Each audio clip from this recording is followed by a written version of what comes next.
एक adventuring party के members की कई सारी भूमिकाएं होती हैं, जैसे अटैक करना और हील करना। मैं हूँ रूड और मैं एक टैंक हूँ। एक टैंक होने के नाते मेरा काम है दुश्मन के हमलों को रोकना और बाकी मेंबर्स की रक्षा करना। ये ऐसी पोजीशन है जिससे कभी पहचान नहीं मिलती। इस कहानी में आप देखेंगे मैं कैसे आगे बढ़ा और एक नायक बनकर उभरा।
मेरी प्यारी बड़ी भैया, मैंने तुम्हें बहुत मिस किया। मुझे अकेलापन महसूस हो रहा था। मानिसिया! रूड, मैं तुम्हें छोड़कर कभी नहीं जाऊंगा। रूड! क्या प्रॉब्लम है नैन? इतना अच्छा सपना देख रहा था, डिस्टर्ब कर दिया। ज्यादा बकवास मत करो। गिल्ड में खड़े होकर अजीब से एक्सप्रेशंस देना बंद करोगे? अच्छा, सॉरी। यकीन नहीं होता, तुम फिर से अपनी बहन के बारे में सोच रहे थे ना? अरे लेकिन तुम्हें कैसे पता? हम एक ही पार्टी में हैं, इतना तो मुझे पता ही होगा ना। ये तो सच है कि तुम अपनी बहन से बहुत प्यार करते हो, लेकिन कभी तो दूसरी चीजों में भी इंटरेस्ट लिया करो। और जैसे कि रोमांस में। नैन, कहीं तुम्हारा मतलब? नहीं, तुम गलत समझ रहे हो। मेरे लिए मनीषिया से ज्यादा जरूरी और कोई नहीं। चुप रहो।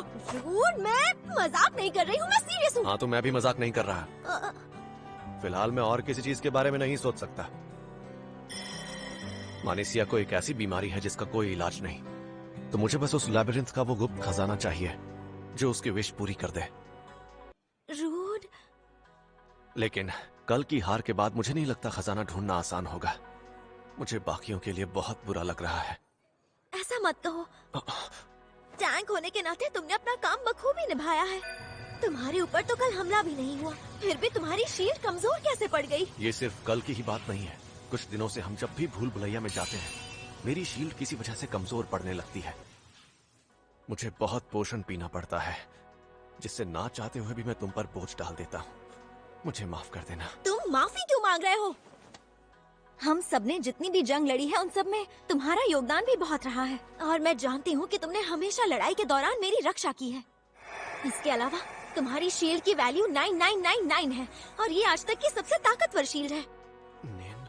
सच में तुम एक बहुत ही अद्भुत और खास टैंक हो। नए सदस्य के आने से कभी खुद को कम मत समझना। वो देखो, हीरो आ गया। ये वही है ना जिन्होंने इतनी कम उम्र में बहुत से भूल भुलैया को हराया है। यही है वो महान हीरो काइग्लस। ए रोड, माफ करना, हम लेट हो गए क्या? ऐसा नहीं, तुम बिल्कुल वक्त पर आए हो। गुड मॉर्निंग लिली और लिली।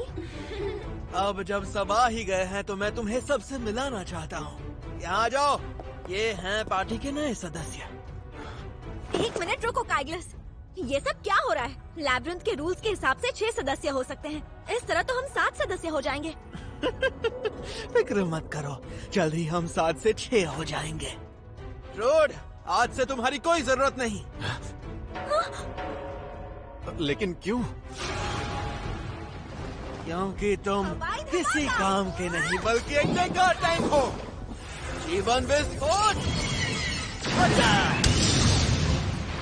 हम जीत गए। कल तुमने एक झटके में अपने कवच का अहम हिस्सा गवा दिया, तभी मैंने ये फैसला ले लिया था।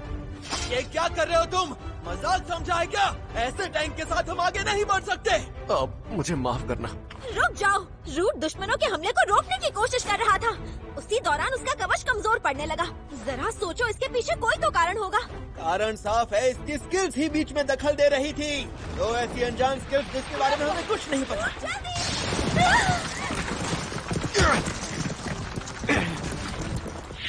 ये सच है कि इसकी सारी स्किल्स काम की नहीं है, लेकिन हमें अभी भी नहीं पता है इसकी असली वजह क्या है। और तुम होगी। ये तुम क्या बोल रही हो? हम सब के सब कल मर जाते। इसे बाहर निकालने के लिए इतना काफी नहीं। और वैसे भी हमारे नए सदस्य ऐसे बचाव टैंक्स हैं जो आजकल काफी लोकप्रिय हैं। दुश्मनों के हमले से बचाव करते हुए ये हमला भी कर सकती हैं। ये तुम्हारी तरह नहीं है जिसे सिर्फ बचाव करना आता हो। अब तुम्हारा खेल खत्म, तुम यहाँ से जा सकते हो।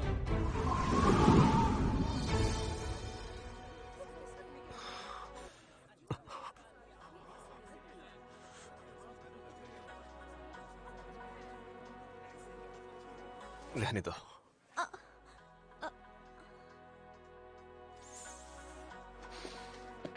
रूट सुनो। सुनो, अभी मेरी बात खत्म नहीं हुई है। कल सिर्फ तुम्हारी वजह से हमारा कोई फायदा नहीं हुआ। तो ये है तुम्हारा सबसे महंगा कवच, है ना? तुम बस